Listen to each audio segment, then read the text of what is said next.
Okay, so I'm finally getting back into the swing of things where I feel like I can get back into raid and do consistent videos, and we've got a lot of fun stuff planned. Where I've been talking with my friends like Hell Hades and Saf and everything, and we've got some fun competitions and interesting content that I'm excited to get working on. So I was kind of thinking, like, should I make sure that I get this Xena Princess Warrior Champion? I fell out of the loop while traveling to Blizzard and TwitchCon and everything for a couple weeks, but now that I'm getting back into it, is this something I need to make sure I go ahead and add to my account? So first of all, let's go with some overall thoughts here on Xena. Base stats are pretty much what you would think they're gonna be. 0 accuracy is a little bit rough, but she doesn't need accuracy, it looks like, so that's perfectly fine. So yeah, 100 base speed, solid base attack, a little bit squishy, but at least has 1050 defense. So yeah, everything kind of exactly what I would have thought would be coming in terms of her base stats. So the A1 attack one enemy 2 times will ignore 3% of the target's defense for each buff on the target. That's pretty good because the meta, at least in like the arena and live arena and stuff like that, is around getting a bunch of buffs because of polymorph. You have to be worried about stripping them away. So that is good that we're getting some counters in the game that will get some big bonuses when hitting a target that has a bunch of buffs. So I do like the multi-hitter that ignores defense as a kind of a base effect, because usually they're going to have a buff, and can also ignore shield if they're under 2 or more. Okay, then we got an A2 AoE. We have 2 different AoEs. That's nice. They don't both book to a 3 turn, but this one has reset cooldown mechanics, so booking to a 4 is pretty fair. AoE will ignore 5% for each buff again. Okay, steal 20% of the turn meter from each enemy, and this effect cannot be resisted if they're under 2 or more buffs or debuffs. Okay, so that's gonna be pretty consistent. Again, she would need accuracy if you wanted this to be 100% consistent in terms of stealing the 20% turn meter from each enemy every single time. But I would say 90 something percent of the time, the target that she is hitting is going to have 2 buffs or debuffs. Then we've got an A3 that's also AoE, ignore 10% of target's defense for each buff on the target. Very consistent theming here. And then reset the cooldown of this skill. That's why it doesn't book to a 3-turn cooldown. Usually when there's some sort of extra turn or reset cooldown mechanic, Plarium maxes them out at a 4-turn cooldown, typically. Not always, but typically.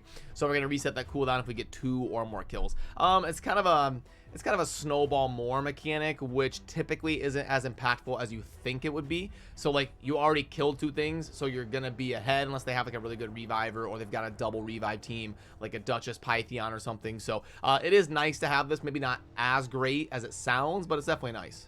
And then we also get a passive that is going to give us increased champions attack by 10% every time they use an active skill, which can go up to 100%, and then it resets each round. So a little bit of a ninja type mechanic, which is super valuable. And then also has a 50% chance of randomly changing the champion's weak hits to normal, strong, or critical hits. Okay, so it kind of counteracts the fact that she would be weak against spirit affinity champions like Duchess. And is going to increase all the way up to a 100% chance if they have 2 or more buffs or debuffs. So again, will be very reliable, and that's a pretty consistent passive there. The active effect is going to have a 3-turn cooldown, and it's going to fill the champion's turn meter by 100% and place a 50% increased attack buff on the champion whenever 8 or more buffs are placed on the enemy team in a single turn. Interesting. So that means you get the Duchess that places like increased attack and block debuffs, and then boom, she's going to get 100% turn meter and buff her own attack, and then jump in there to get rolling. So that's a pretty cool. I like the theming here, and lots of interesting things going on that are pretty consistent with her kit. So okay, my general thoughts on Xena here, kind of getting back in the loop and looking into this on my account. I think she's a really solid champion, really solid damage dealer, can be built to do high damage hits because she doesn't need accuracy, and you can really kind of balloon up those stats, and then she kind of self buffs her own attack and can really snowball to do some crazy things. I think maybe for someone that doesn't have ninja, or maybe a newish player that doesn't have good damage options, maybe you don't have Rhonda, you don't have ninja, and you haven't gotten that impactful legendary damage dealer yet, you don't have a Trunda, you know, something Roto, something like that, I think she would have a lot of value for someone like that. For someone who's over 20 million account power and has been playing for years and has a lot of damage options and can kind of get your max damage on Hydra and Clan Boss and all these different areas of the game, probably doesn't have a ton of value because unfortunately with Xena, I'm gonna have to buy the elite pass and kind of go that route. I can't earn her, so I've got 10 weeks to decide here on spending the $60 to go ahead and add a Xena to my account. Again, cool champion, and I think she's going to be very impactful for some accounts out there. I don't think would be super impactful for mine though. And I just sent a poll out on the community tab about 20 minutes ago as I was kind of thinking about starting to work on this video. And it looks like initially the voting is 78-22. You know, more votes will come in and we'll see if that percentage changes a little bit. But when asked if I should make sure to prioritize getting Xena, the voting ended up being pretty resounding no in terms of for someone giving me advice on if I should really make sure to get her. About 22% of people saying that I should. And I kind of agree with that ratio. Like, she's not trash, so it's not like it should be 2% or something.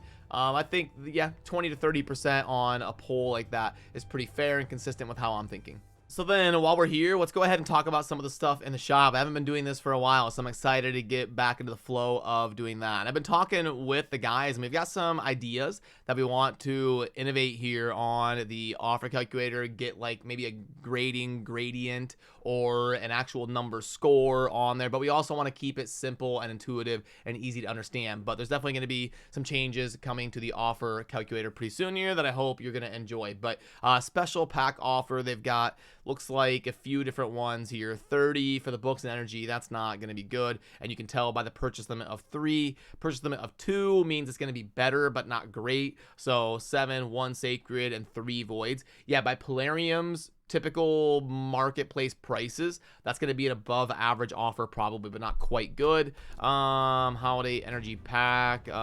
15. This is going to be just average. You can tell again by the purchase limit of 2. Monthly pack, we know the drill there. The Black Friday pack, 995. So 4 for 10, 200 gems. Not the worst you'll see in a string pack, but not amazing either. This is the one here. So this is the steel deal, and this is going to be the time-gated pack where it's a one-time purchase. So this would be the one that would probably grade out best in terms of Polarium's average prices. So if we've got 15 and then 350k silver, so there's those, and then 200 of the multi-battles, and then 15 of the XP brews right here, bang. And then we've got 6 energy refills right there with 2 5-star chicken, put that right there. Then we got a couple different shards here, so 4 ancients and 2 voids.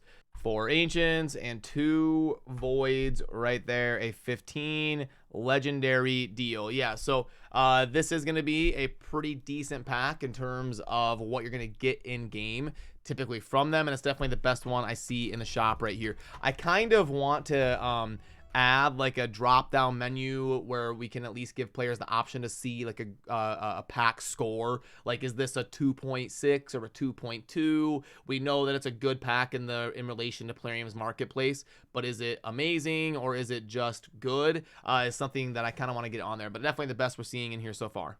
The goodie bag pack just gonna be a free gift there. So yeah, I mean, I kind of this is what I've done for 5 years. I go over the packs in my videos when I'm kind of doing daily uploads and consistent content. I know there's a big thing. Again, I'm kind of getting back in the loop of the community. I know there's a big thing going on around like J gigs and a call to arms of the content creators and people doing like no spend in December. I'll definitely upload a video talking about that topic. I'm not avoiding it or anything. I'm just kind of doing my normal content here, but I'll definitely be doing a video where I give my thoughts on the whole thing going on here with December around the call to arms of the different content creators and all of that for you here on the channel. So remember to subscribe on your way out if you enjoy daily Rage of the Legends content, and I'll see you soon in the next video. Thanks. Peace.